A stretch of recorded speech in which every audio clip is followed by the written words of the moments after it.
नमस्कार मेरे प्यारे बच्चों, PNS memorial school online classes में मैं पूजा सिंह आपका हार्दिक स्वागत करती हूँ। बच्चों, अब हमारा जो अगला अध्याय है अजंता, उसके जो लेखक हैं भगवत शरण उपाध्याय, डॉक्टर भगवत शरण उपाध्याय।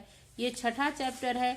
उसके बाद आप लोग का गद्य का आखिरी चैप्टर कौन सा है? आखिरी चैप्टर कौन सा है?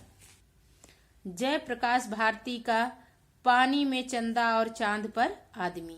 तो आज और कल में हम लोग ये दोनों अध्याय खत्म कर लेंगे, अजंता और पानी में चंदा और चांद पर आदमी। तो चलिए पहले डॉक्टर भगवत शरण उपाध्याय का जीवन परिचय देख लेते हैं हम लोग। प्रश्न कैसे आएगा कि भगवत शरण उपाध्याय के जीवन परिचय एवं साहित्यिक योगदान पर प्रकाश डालिए। देखिए ये आया हुआ है, भगवत शरण उपाध्याय का जीवन परिचय दीजिए एवं उनकी एक रचना का नामोल्लेख कीजिए। तो संस्कृत साहित्य तथा पुरातत्व के समर्थ अध्येता एवं हिंदी साहित्य के प्रसिद्ध उन्नायक भगवत शरण उपाध्याय अपने मौलिक और स्वतंत्र विचारों के लिए प्रसिद्ध है।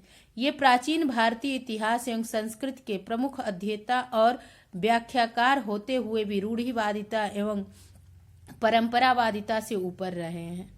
ठीक, इनका जीवन परिचय हम लोग देख लेते हैं कि भगवत शरण उपाध्याय का जन्म 1910 ईस्वी में कब हुआ था? 1910 ईस्वी में बलिया उत्तर प्रदेश जिले के उजियारपुर नामक ग्राम में हुआ था। बलिया उत्तर प्रदेश जिले के उजियारपुर नामक ग्राम में हुआ था। इनकी प्रारंभिक शिक्षा जो थी अपने ग्राम में हुई। उच्च शिक्षा प्राप्ति के लिए बनारस आए और काशी हिंदू विश्वविद्यालय से प्राचीन इतिहास में एमए की परीक्षा उत्तीर्ण की। ये संस्कृत साहित्य और पुरातत्व के अध्येता तथा हिंदी साहित्य के उन्नायक रहे हैं। ये प्रयाग एवं लखनऊ संग्रहालय के पुरातत्व विभाग के अध्यक्ष भी रहे हैं। इन्होंने पिलानी स्थित बिरला महाविद्यालय में प्राध्यापक के पद पर भी कार्य किया। तत्पश्चात विक्रम विश्वविद्यालय उज्जैन में प्राचीन इतिहास विभाग के प्रोफेसर एवं अध्यक्ष पद पर कार्य करके अवकाश ग्रहण किया और देहरादून में अस्थायी रूप से निवास करते हुए साहित्य सेवा में जुट गए। अगस्त सन 1982 ईस्वी में इन्हें मनीषी साहित्यकार ने इस असार संसार से विदा ले ली। ठीक है, अब हम लोग क्या देख लेते हैं। इनका निधन 12 अगस्त 1982 ईस्वी को हो गया। अब हम लोग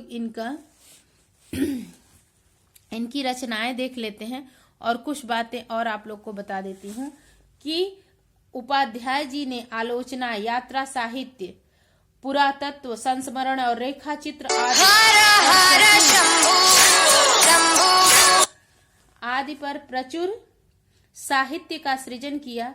इनकी रचनाओं में इनके गहन अध्ययन एवं विद्वता की स्पष्ट छाप परिलक्षित होती है।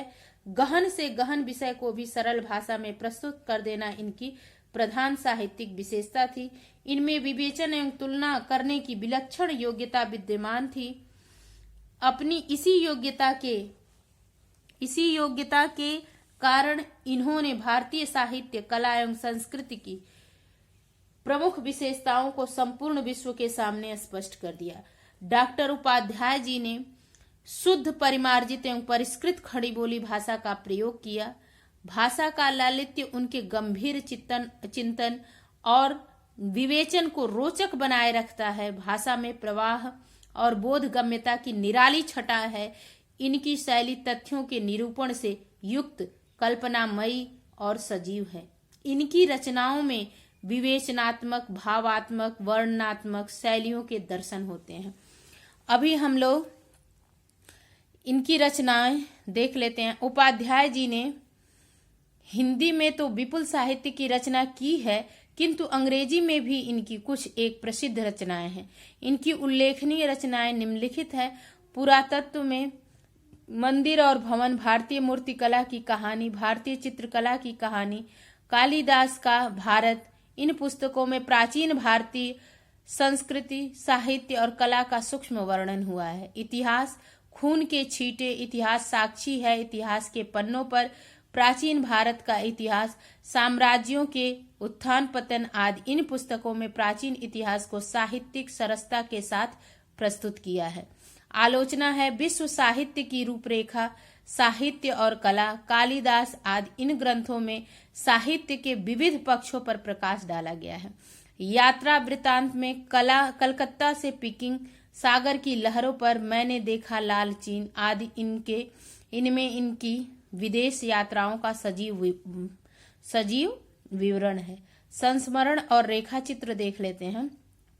मैंने देखा या ईंठा आम, इनमें स्मृति के साथ साथ संवेदना के रंगों से भरे सजीव शब्द चित्र उभारे गए हैं। अंग्रेजी ग्रंथ India in Kalidasa, women in Rigveda तथा एंशिएंट इंडिया, ठीक है ना। और साहित्य में स्थान इनका हम लोग देख लेते हैं कि उपाध्याय जी जो थे पुरातत्व और संस्कृति के महान विद्वान हैं। उन्होंने अपने गंभीर और सूक्ष्म अध्ययन को अपनी रचनाओं में साकार रूप प्रदान किया है। वे हिंदी के पुरातत्वविद, भारतीय संस्कृति के अध्येता, रेखा चित्रकार और महान शैलीकार थे। विदेशों में दिए गए उनके व्याख्यान हिंदी साहित्य की अमूल्य धरोहर है। इन्होंने 100 से भी अधिक पुस्तकें लिखकर हिंदी साहित्य में अपना उल्लेखनीय स्थान बनाया है। और ये जो आप लोग में पाठ है अजंता, वो जो पाठ है वो पुरातत्व संबंधी लेख है, जिसमें लेखक ने अजंता की गुफाओं की चित्रकारी और शिल्प के इतिहास एवं सौंदर्य का ही वर्णन नहीं किया है, बल्कि दर्शन के मन पर पड़ने वाले उनके प्रभाव को भी अपनी मनोरम शैली में साकार कर दिया है। भारतीय संस्कृति एवं साहित्य पर उपाध्याय जी द्वारा विदेशों में दिए गए व्याख्यान हिंदी साहित्य की अमूल्य निधि है। अपने कृतियों के माध्यम से आपने हिंदी साहित्य आकाश में उच्च स्थान प्राप्त किया है। हम लोग बच्चों नेक्स्ट वीडियो में इस चैप्टर को देखेंगे, फिर उसके बाद इस पर आधारित जो प्रश्न है उसको करेंगे। धन्यवाद। मिलते हैं नेक्स्ट वीडियो में। धन्यवाद।